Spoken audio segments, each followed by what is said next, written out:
Hey everyone, and welcome to today's Explainer. Okay, let's dive right into this because there's a lot to unpack.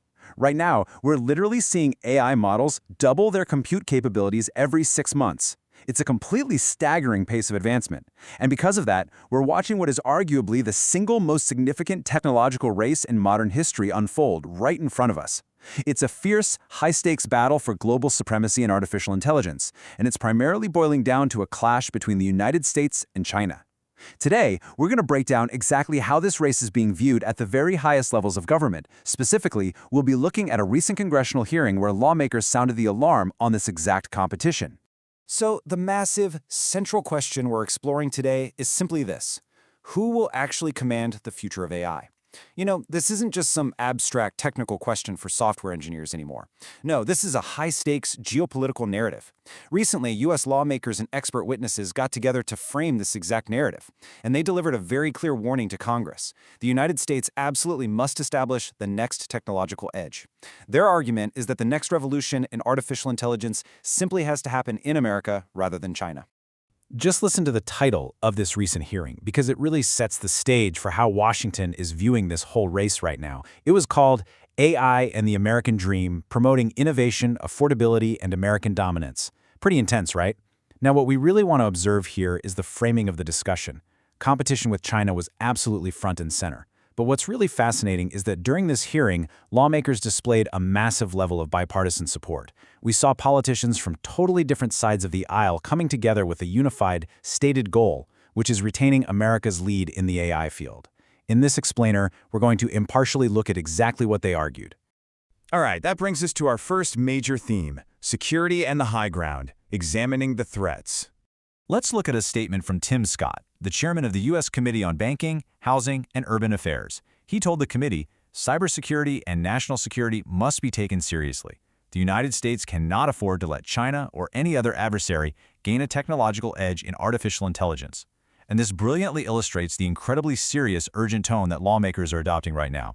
For the committee, this isn't just about market share or making a profit. No, it's viewed as a critical, fundamental vulnerability if the U.S. falls behind its adversaries. Let's quickly break down those specific fears. So the crucial point is that lawmakers see 3 distinct, overlapping domains of vulnerability at this moment. First up, cybersecurity threats. Second, overarching national security vulnerabilities. And third, the much broader danger of an adversary gaining a permanent technological edge. Basically, they are actively arguing that letting another nation establish the next big breakthrough in AI directly and negatively impacts these 3 critical areas of American security. But, the arguments went far beyond just security and defense measures.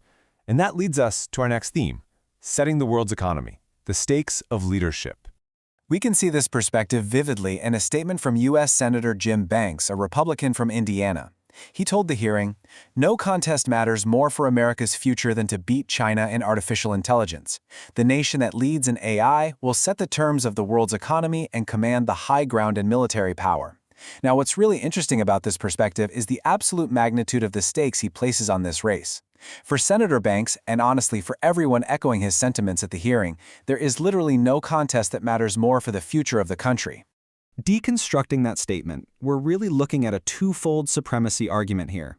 Outcome number 1, setting the terms of the world's economy, and outcome number 2, commanding the high ground in military power.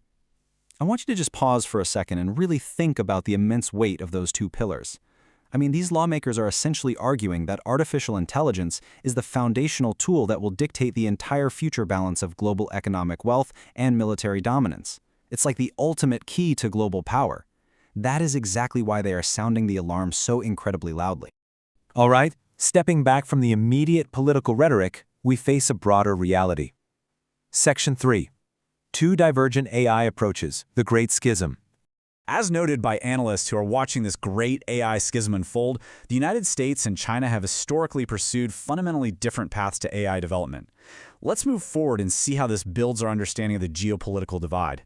The U.S. historical approach has largely been driven by private enterprise, decentralized venture capital, and open source collaboration. China, on the flip side, operates with heavy state-sponsored backing, centralized data integration, and direct government directives that prioritize strategic sectors. So it isn't just a simple foot race to build the exact same machine. Actually, scratch that. It's more like a complex competition between 2 vastly different ecosystems of innovation.